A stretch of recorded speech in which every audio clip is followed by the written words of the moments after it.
کیا آپ اپنے گھر پر گملوں میں لہسن اگانا چاہتے ہیں اور چاہتے ہیں کہ گھر پر آپ خود کی اپنی سبزی اگائیں؟ تو یہ ویڈیو آپ کے لیے ہے۔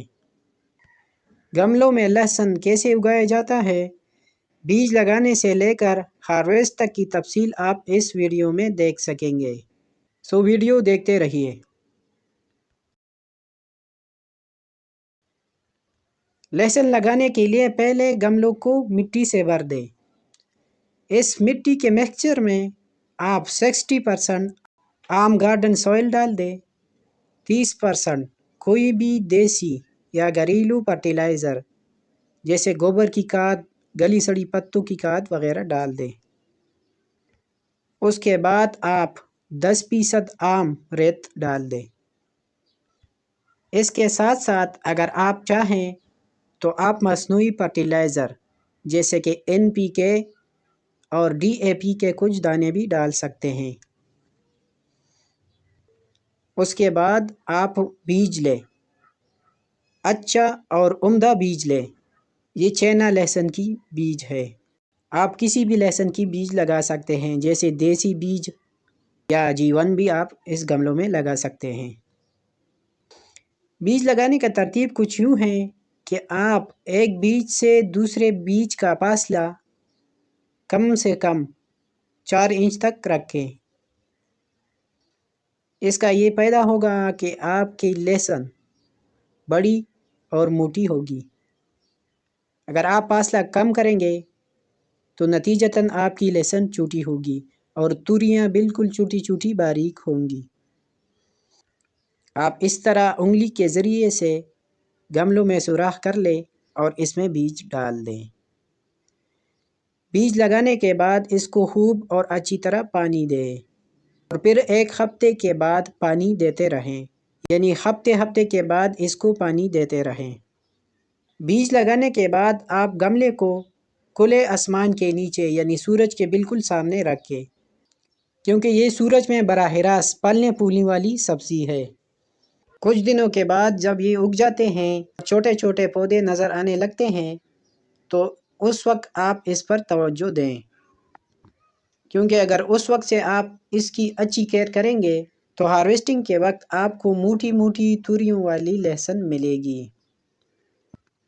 یہ کیئر کچھ یوں ہے کہ پہلے نمبر پر جب آپ اس کو پانی دیں تو اس میں پانی کڑا ہونے مت دیں، کیونکہ یہ زیادہ پانی کو پسند نہیں کرتی۔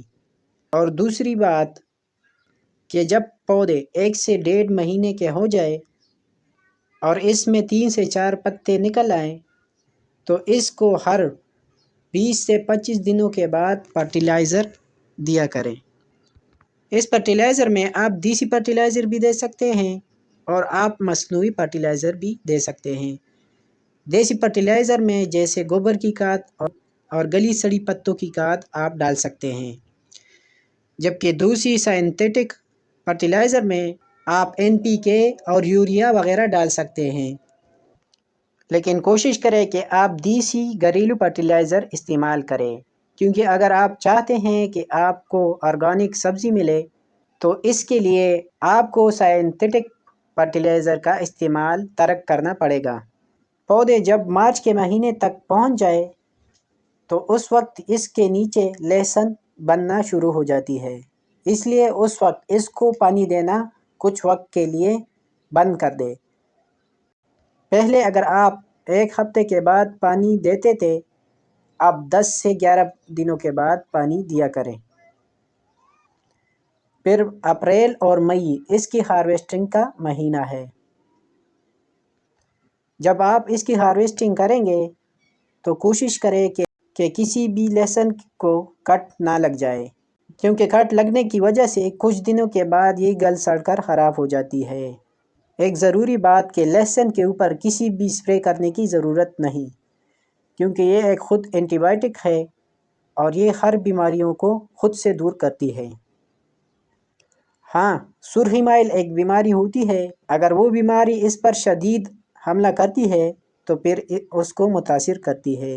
اس بیماری کو دور کرنے کے لیے آپ اس کے اوپر کوئی بھی فنجی سائڈ کی اسپرے کریں۔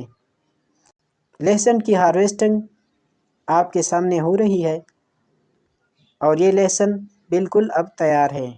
اس ویڈیو سے آپ کو کچن گارڈننگ کے متعلق کچھ معلومات ملی ہوں تو ویڈیو کو لائک کریں، آگے شیئر کریں اور مزید اس طرح کی معلوماتی ویڈیوز دیکھنے کے لیے چینل کو سبسکرائب کریں۔ ویڈیو دیکھنے کا شکریہ۔ اگلے ویڈیو تک کے لیے خدا حافظ۔